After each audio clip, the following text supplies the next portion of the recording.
menonton, jangan lupa like, subscribe, dan tekan tombol lonceng. Selamat menyaksikan.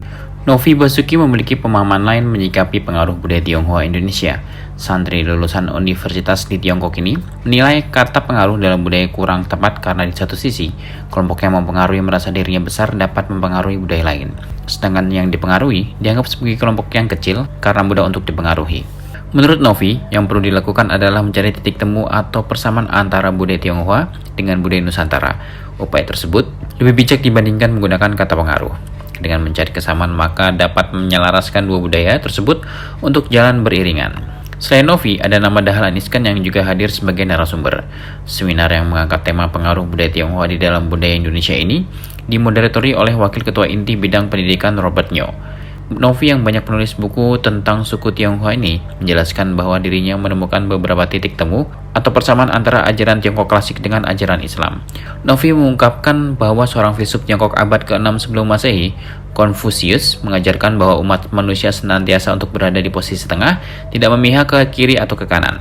Ajaran tersebut mirip dengan sabda Nabi Muhammad SAW bahwa tengah adalah akhlak yang mulia.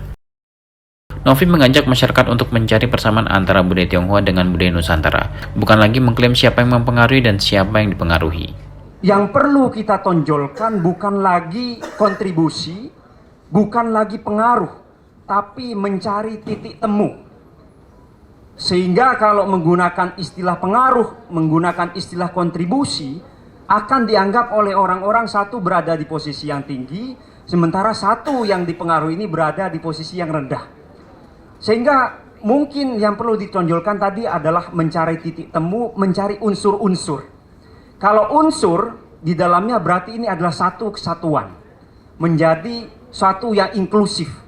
Tidak ada yang ditinggikan, tidak ada yang direndahkan.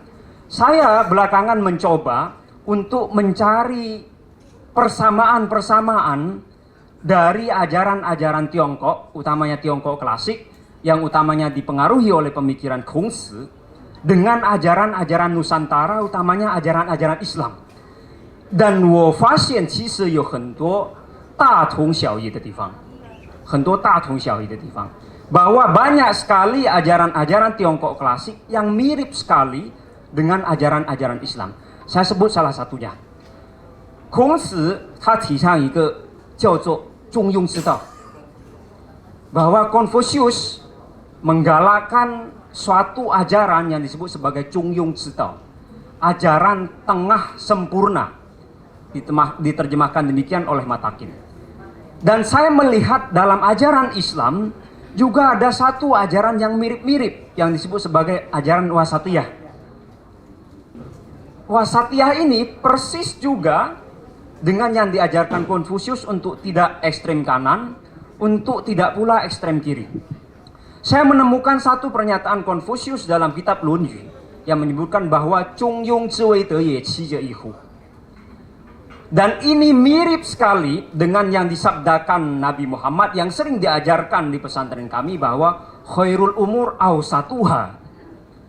Chung Yung Zhiwei De Ye Qi Zhe Yi Hu, bahwa jalan tengah sempurna, bahwa jalan moderat, tidak ekstrem kanan, tidak ekstrem kiri, adalah akhlak yang paling mulia, kata Confucius. Dan Nabi Muhammad mensabdakan satu kalimat yang serupa, bahwa khairul umur awsatuha, sebaik-baiknya perkara, sebaik-baiknya hal atau sebaik-baiknya akhlak adalah yang tengah-tengah. Loh, mirip sekali dong. Berarti ada titik temu antara ajaran Tiongkok klasik dengan ajaran Islam. Itu yang pertama. Apa yang disampaikan Novi diperkuat oleh Dahlan Iskan, Menteri BUMN di era Presiden SBY ini, mengatakan tidak perlu menonjolkan istilah pengaruh dalam budaya. Yang paling penting adalah adanya kemauan untuk saling mengenal dan saling mengetahui. Hal itu dibuktikan Dahlan saat dirinya membuat program pertukaran anak suku Tionghoa di Indonesia untuk diasuh dengan masyarakat pribumi dan sebaliknya. Program ini berjalan selama 15 hari dan anak yang diasuh hanya anak yang berusia 7 hingga 9 tahun. Batasan usia tersebut ditentukan karena jika lebih dari 9 tahun, si anak sudah dipengaruhi dengan hal-hal lain. Alhasil saat program ini berakhir, si orang tua asuh pribumi tidak rela untuk mengembalikan anak suku Tionghoa kepada orang tua kandungnya, begitupun sebaliknya. Saya waktu itu tiap tahun, setiap liburan 2 minggu sekolah, liburan 2 minggu sekolahan, itu saya mengadakan program anak orang Tionghoa tinggal di keluarga pribumi, anak keluarga pribumi tinggal di keluarga Tionghoa.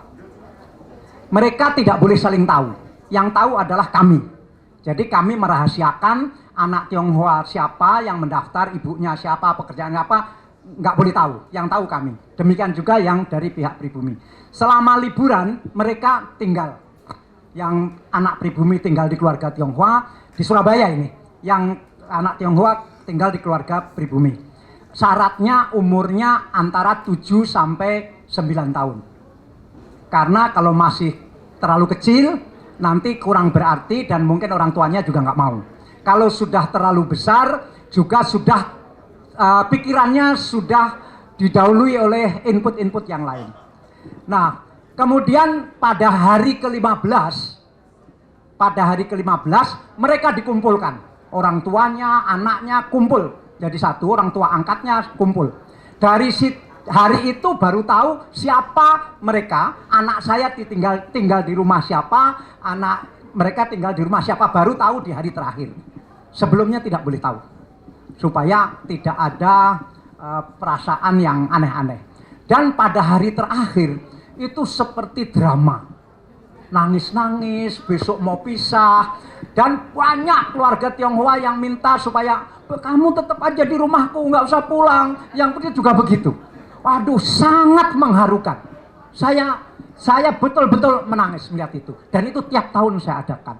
Tapi kemudian karena saya harus operasi ganti hati di Tianjin, kemudian harus jadi dirut PLN, jadi menteri, kemudian itu terhenti. Saya pengen melaksanakan itu lagi. Dan dari situ betul-betul saya belajar bahwa sebetulnya ini hanya tidak saling mengenal saja. Hanya tidak saling tahu saja. Wakil Ketua Inti Bidang Pendidikan Robert Nyo mengatakan seminar ini digelar untuk memperkuat persatuan dan kebersamaan antara suku Tionghoa dengan suku lain yang ada di Indonesia. Robert Nyo menyampaikan terima kasih atas pemaparan yang penuh inspiratif dari kedua pembicara. Robert Nyo menilai dua pembicara yang dihadirkan memiliki banyak pemahaman dan pengalaman tentang budaya Tionghoa. Oleh karena itu, tidak salah untuk menghadirkan Dahlan Iskan dan Novi Basuki sebagai narasumber dalam seminar yang bermanfaat ini. Acara ini kira-kira kita cetuskan kira-kira bulan yang lalu. Maksud dan tujuannya adalah supaya pembauran itu bisa lebih erat lagi antara suku Tionghoa dengan suku yang lain, seperti itu. Karena mereka berdua lah yang menurut kami orang Tionghoa, mereka berdua adalah orang yang jauh lebih mengerti mengenai Tionghoa daripada kami. Contoh, saya tidak pernah belajar bahasa Mandarin. Sementara Pak Dahlan dengan Pak Novi Basuki, mereka berbicara bahasa Mandarin jauh lebih baik daripada saya. Seperti itu. Ya, harapannya adalah supaya kita bisa mencari titik temu daripada umat beragama, terutama etnis Tionghoa dengan yang beragama Islam. Karena menurut Novi Basuki tadi, sebetulnya dengan Pak Dahlan ya, sebetulnya Islam itu adalah Konfusius, hanya tidak boleh makan babi. Hanya itu aja bedanya. Lebih lanjut, Robert Nyo berharap seminar ini dapat mencari titik temu antara budaya Tionghoa dengan budaya Nusantara. Tim Eljan Media melaporkan.